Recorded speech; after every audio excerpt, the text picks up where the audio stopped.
How to turbocharge India's growth for the 21st century. India will record the highest growth among the world's economies over the next decade. Ray Dalio, founder of the world's largest hedge fund. Welcome to Geopolitics Demystified. I'm your host, S.L. Kanthan.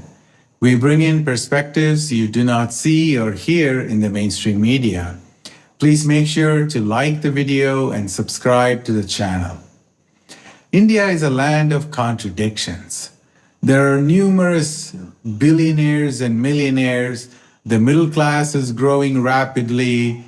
Cities have 5G network. E-commerce is amazing. Mobile payments have largely replaced cash and checks. And the Indian society generates smart people who go on to become highly successful in the US. However, the challenges are immense.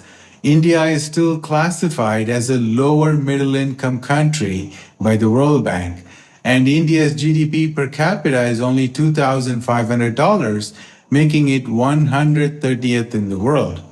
In several indices regarding nutrition, healthcare, education, poverty, etc., India ranks pretty low.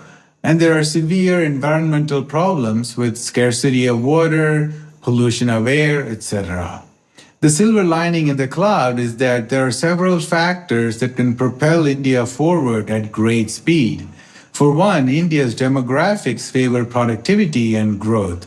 The median age is only 29. And 2 in 3 people still live in rural areas, which means that urbanization can accelerate GDP growth. Thus, what is needed is a holistic, comprehensive solution that has a 360-degree view. Indian government and corporations need to work together to create good jobs, modernize the economy, improve infrastructure, accelerate urbanization, boost value-added manufacturing, increase exports, fix trade deficits, solve environmental problems, navigate geopolitical mines, and unify the society. On the 75th anniversary of India's independence, Prime Minister Narendra Modi said that India must become a developed nation within 25 years. This means India's current GDP per capita of $2,500 needs to grow 6 times in real terms. It's feasible, but requires meticulous planning and flawless execution. The statistics are against us. Consider this. Of the 101 middle-income economies in 1960, only 13 became high-income by 2008. The path to success. Here's a theoretical path for India to succeed. 1. Hundreds of millions of young people move from villages to cities and increase the urbanization rate from 35% to 65%. These young people get productive and relatively high-paying urban jobs in manufacturing and services. Number 3. The young people buy homes, cars, appliances, etc. Their consumption drives India's GDP. Number 4, India becomes a manufacturing powerhouse, exports a lot, and boosts its foreign exchange reserves. Okay, that sounds good. And it's nothing new. This is the proven model used by Japan after World War II, as well as the Asian tigers such as South Korea and Singapore in the 1980s and 90s. And China did the same in the last 30 years. South Korea, for example, was very poor and was on the same level as Asian and African countries in the 1950s. Then, the miracle on the Han River happened. South Korea's GDP per capita grew a whopping 100-fold in 30 years, from $130 in 1966 to $13,000 in 1996. Later, China studied those countries and learned the secret and followed the same formula. Needless to say, we witnessed the Chinese miracle in the last 30 years when its GDP grew staggering 4,500% in 30 years. During that time, India grew 1,000%, which is better than the 280% of the US, but still much slower than China. And that's why China's economy is now 5 times larger than India's. And China will officially become a developed or a high income nation within a year or two, depending on the value of yuan. So, what can India do? Well, we don't have to think too hard. We just need to copy what Japan, Korea, China, etc. did. The good news, thus, is that we know the formula. The bad news is that it requires a lot of hard work and discipline. Let's go through the steps to success. Number one, attract foreign direct investments, FDI. The number one requirement for fast growth is to attract foreign capital and foreign technology. For example, get Apple, Tesla, Intel, etc. to invest billions of dollars in establishing manufacturing plants and R&D centers in India. However, India is failing in this crucial step. India's share of the FDI that is going into developing nations is only 3%. Even tiny Singapore got $160 billion last year. That's 5 times larger than India. Looking at FDI per capita, Vietnam is 10 times larger than India. In fact, this is a great topic to start with. If we focus on what it takes to attract FDI, we will fix most of the problems. Why? Because think about what sort of questions a foreign corporation would ask if we asked them to invest in India. Do you have basic necessities like electricity and water for the factories? Do you have cement, steel, and construction industries to quickly build factories and other facilities? How's your transportation, locally and nationwide? Do you have big seaports to import components and export finished goods? Do you have fast railways and highways? Do you have big cities near the factories? Are there a lot of young people, especially those skilled in manufacturing? Are the manufacturing workers as disciplined and as productive as those in East Asia and Southeast Asia that we are accustomed to? Is there a well-educated force who can do management, sales, supply chain, research and development, quality control, etc.? Can your workforce be flexible? For example, work extra hours and days during busy seasons? Do you have a robust manufacturing ecosystem so that we can get most of the components locally rather than having to import everything from mainland China, Taiwan, Korea, Malaysia, etc.? Is the government friendly to foreign companies? Is your bureaucracy smooth, simple, and efficient? Is your society stable? No chaos, safety problems, civil wars, etc. Do you see now why the FDI is very low for India? Now let's address some of these specific issues. Infrastructure problems. If you look at all the Asian tigers, they were extremely efficient in improving their infrastructure. India has a long way to go in addressing this crucial factor. Let's start with electricity, the foundational requirement for manufacturing our services and any modern society. Compare the growth in electricity production in the US versus China over the last 30 years.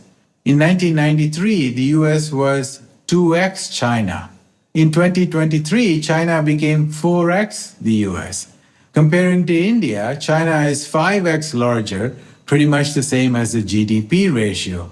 So you can see a direct relation between energy and economy. Electricity will also reduce waste of food since farmers and small shops don't have refrigerators, leading to enormous loss of food in a country where malnutrition and hunger are still too high. How do we get plentiful of electricity? While we should embrace renewable energy, it's a slow process.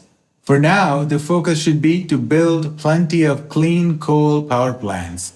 The technology is good enough that it won't have much of an impact on pollution. The best way to reduce pollution, by the way, is to transition to electric vehicles and also stop the farmers from burning their crops. India also needs to boost industrial sectors like cement and steel, which are indispensable. Roads, railways, airports, and seaports. Indian roads are notoriously third world.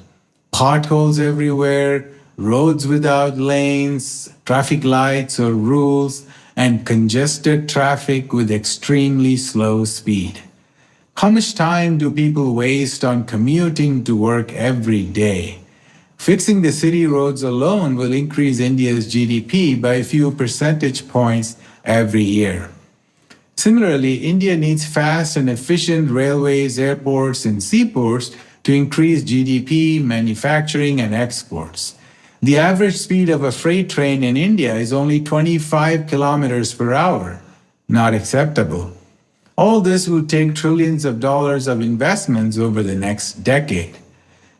Look how China built 30,000 kilometers of high-speed rail in the last 10 years. We can do that too. We just need the right equipment, skilled workers, and some change in laws regarding land acquisition. Check out this video on Chinese construction workers laying down a railway track. Similarly, we need to build large deep-sea ports.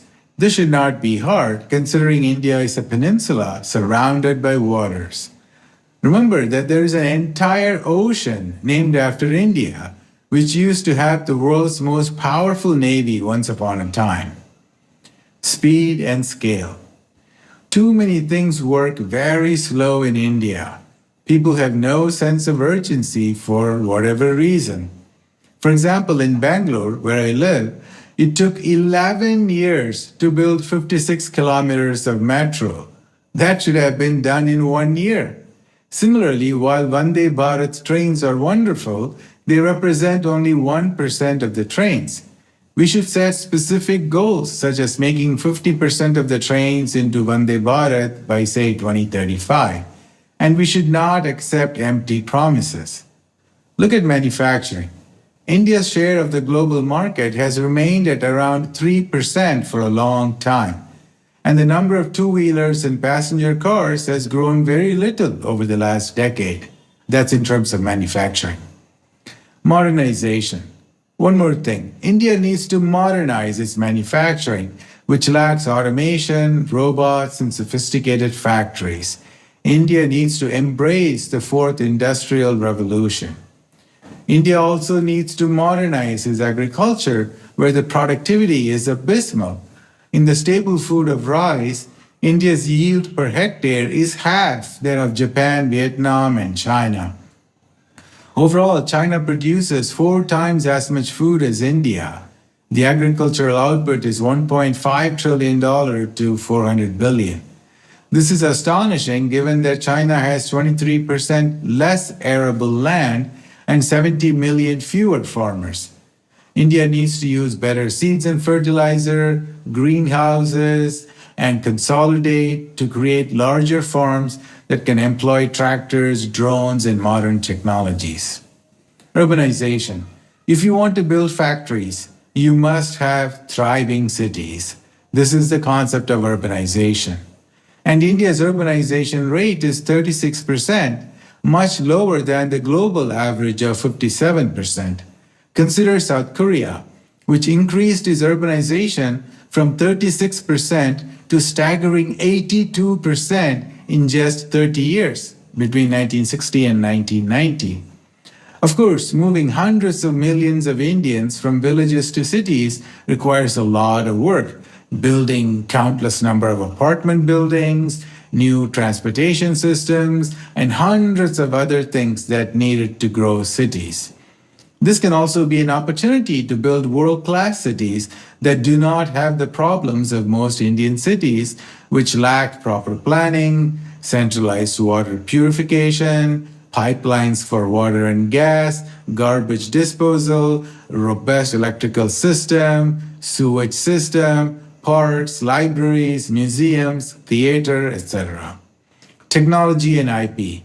Although there are plenty of smart people in India, the country lacks the technology and IP to make most products. Go to any store in India and most products are foreign, like Samsung, LG, Xiaomi, etc. India's GDP cannot grow by consuming only foreign goods. In the Nature Index 2022 that looks at research institutes in Asia, 9 out of the top 10 are from China, and 65 out of the top 10 were also Chinese. India had just 4 institutions among the top 100. Terrible. In terms of international patents filed with WIPO, the difference between India and China is astonishing. 1.4 million patents by China versus 40,000 by India. Thus, it goes without saying that India needs to vastly increase spending on R&D. China spends $440 billion a year, while India spends only $20 billion. Focus on quality work and productivity. Shoddy quality work is an epidemic in India. In every type of work, people do crappy work and don't care about quality or customer satisfaction. This may work in India, where customers have just resigned themselves to accept mediocrity. However, if India wants to become a global leader and export its products and services abroad, it should focus on quality and constant improvement like Japan. The Japanese have a word, kaizen. It means constant improvement. If you make 1% improvement every week, by the end of the year, you would have achieved amazing results. This is how Japanese cars like Toyota beat American cars within 25 years after World War II. Lesson: India needs to work on increasing productivity, trade deficit, and weak currency. India constantly runs trade deficit and it's unsustainable. Only Americans can run on perpetual trade deficit because the dollar is the world reserve currency. So far, India has managed to survive by allowing foreign companies to invest in India and buy or dominate all important sectors, like Amazon in e-commerce and Google in fintech. However, this is a terrible model in 2 ways. India loses sovereignty and will soon run out of things to sell to foreigners. This model is also why the rupee has lost half of its value since 2008. Obviously, the solution is to switch to a trade surplus model. Avoid divisive social issues. India's obsession with religion and caste will drag down the economy. For example, Muslims and Dalits comprise 1/3 of the population. They must be made to feel part of the country with inclusive and fair policies and attitudes. The country should disavow faux patriotism and hateful religious fundamentalism. Live and let live. And we need to improve India 360 degrees.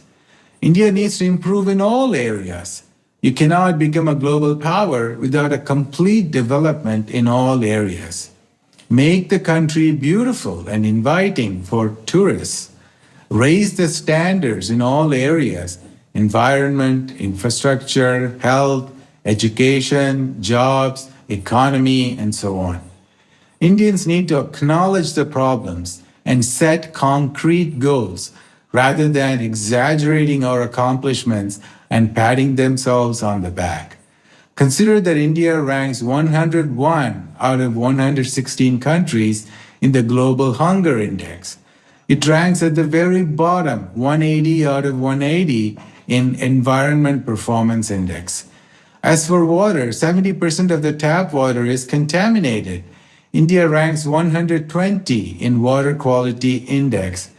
And in the world's most polluted cities, 6 out of the top 10 and 63 out of the top 100 are in India. We also need to make politicians accountable.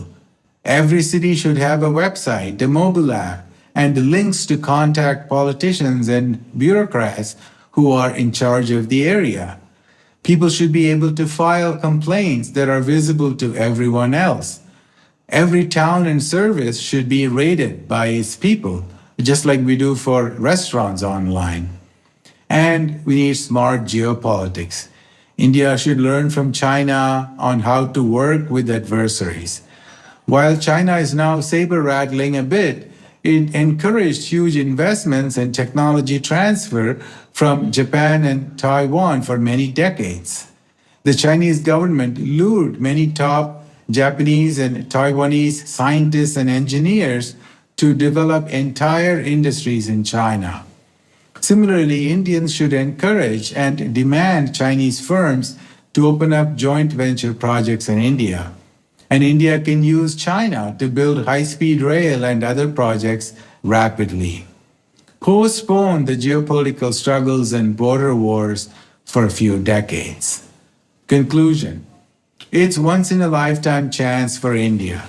If we don't get our act together in the next 20 years, the chance for rejuvenation will be gone forever. All the demographic dividend will be gone by 2040, and India will be stuck in the middle-income trap forever. Can India step up to the challenges? The end. Thanks, and bye for now.